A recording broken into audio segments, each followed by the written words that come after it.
Bom, pessoal, vamos lá, mais um videozinho aqui sobre pastores, né? Eu acho que agora eu fui pego aqui. Uma pessoa mandou aqui para mim no privado, né, um amigo, esse versículo aqui de Hebreus, que muitos pastores usam, né, para justificar o cargo de pastores. Hebreus 13:17. Lembrando que quem puder, dá um like aí no vídeo, tá? Eu sei que é chato ter que estar pedindo em todo o vídeo, mas isso ajuda ao canal, tá bom? Então diz assim, ó, Hebreus 13:17.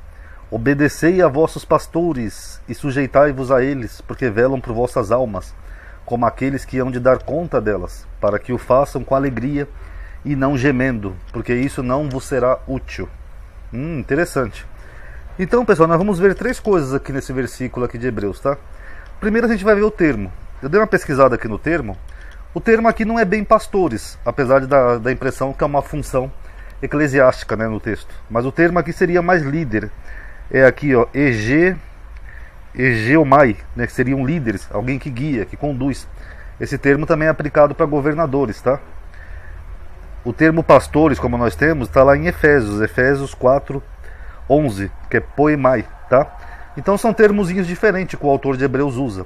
Tanto que o próprio autor de Hebreus, ele conhece o termo sacerdote, que seria o mais adequado no caso, e ele aplica a Jesus, que ele fala assim, ó, por isso convinha que em tudo fosse semelhante aos irmãos, para ser misericordioso e fiel sumo sacerdote, naquilo que é de Deus, para expiar os pecados do povo.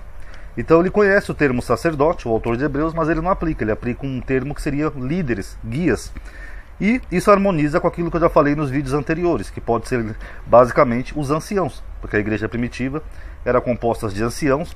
Lembrando que até uma pessoa que fez uma observação muito interessante no canal, num comentário, que anciãos não é só pessoas velhas no sentido de idade.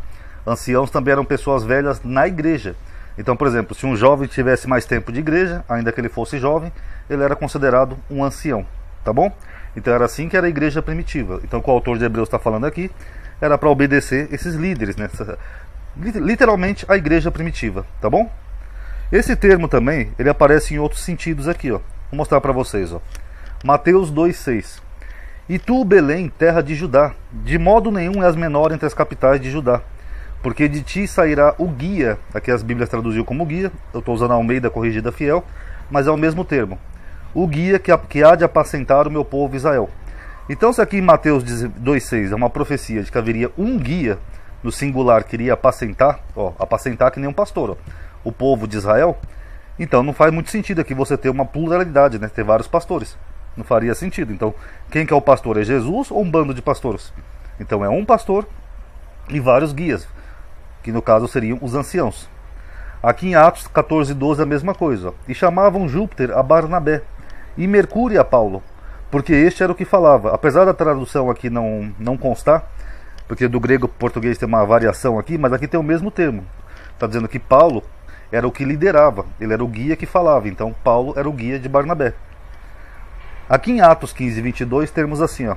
Então pareceu bem aos apóstolos e aos anciãos, olha aqui como as igrejas, elas tinham sempre os anciãos junto, ó. Não tinha um pastor.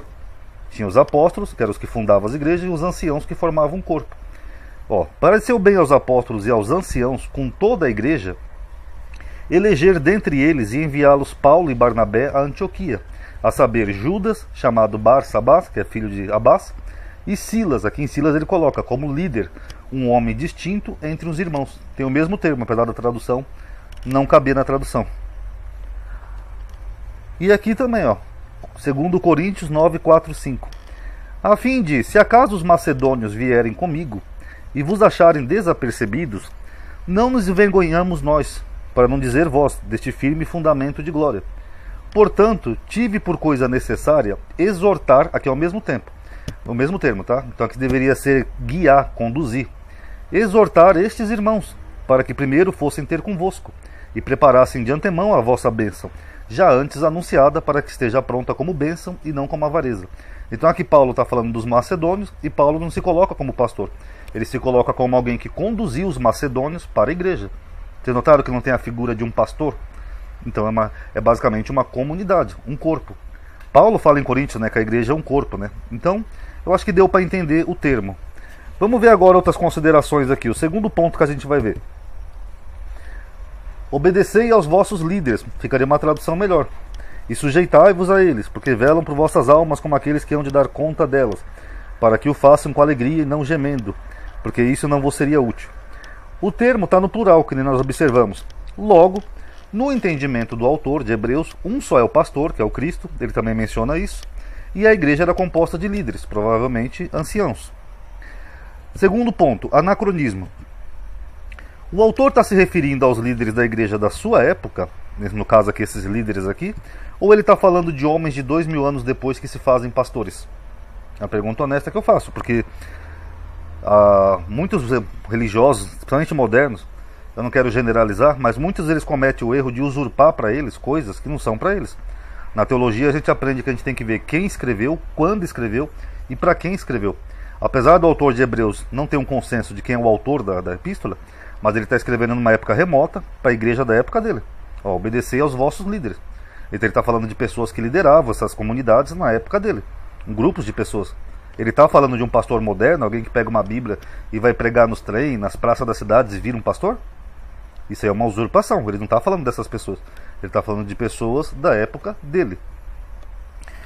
Agora, se a epístola de Hebreus serve como base para os pastores de hoje, então vamos considerar que sim, esses líderes aqui, ele está falando dos pastores de 2000 anos depois, tá? É do Edir Macedo, é do Malafaia, é do pastorzinho da esquina, beleza. Vamos considerar então que ele está falando dos pastores modernos. Então se a epístola de Hebreus serve como base para os pastores de hoje, então essa própria epístola aqui de Hebreus, preste atenção, ela invalida o cargo de qualquer pastor evangélico, qualquer um. Então se eu for pegar esse versículo aqui de Hebreus para dizer que isso aqui sustenta o cargo de pastor, beleza, vou considerar então que sim. Mas só que tem um problema aqui. Essa mesma epístola de Hebreus, ela vai invalidar o cargo de qualquer pastor evangélico.